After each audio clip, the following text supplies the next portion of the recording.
to this evening, they come from wanting to let people explore the library space.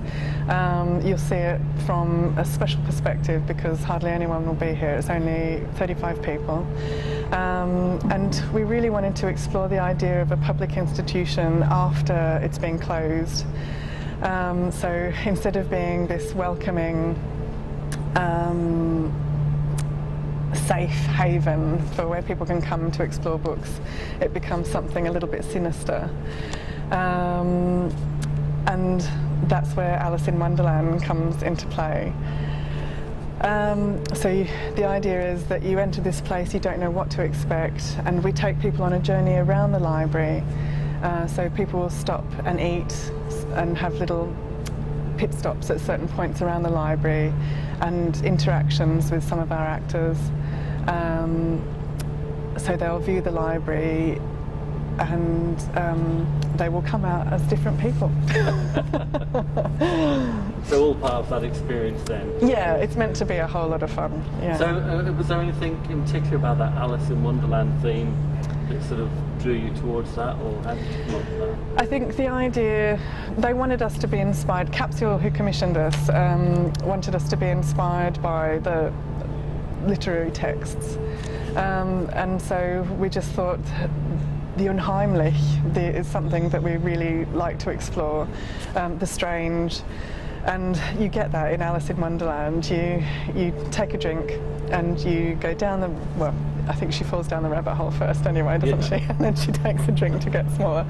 But so it's loosely based on Alice in Wonderland, and we like the strangeness that you get in that, the otherworldliness.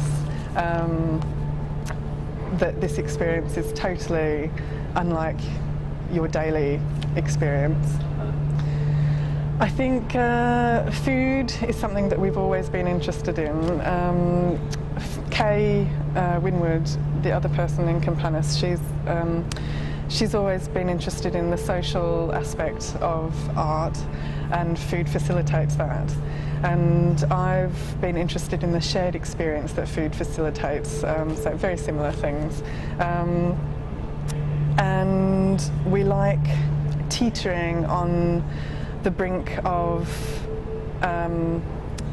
social standards and social mores, and playing with people. And I think when you go out and eat, you have certain standards to which you have to adhere.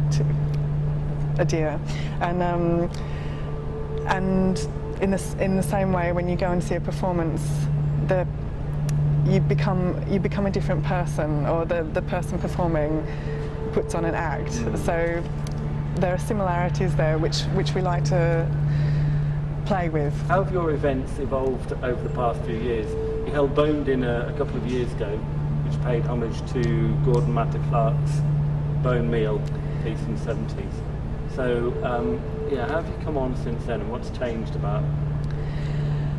I think we've become more confident in what we're trying to achieve.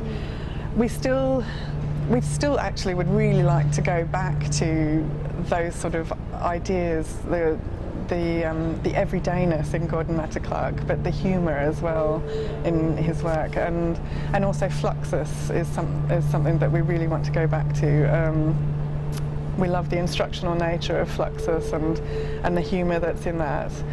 And I think laughter is something that enters all of our work. And I mean, people who went to Bone Meal had a great time. I think you went to Bone Meal, and people had to wear a large piece of a large necklace home made from bone, which is unusual.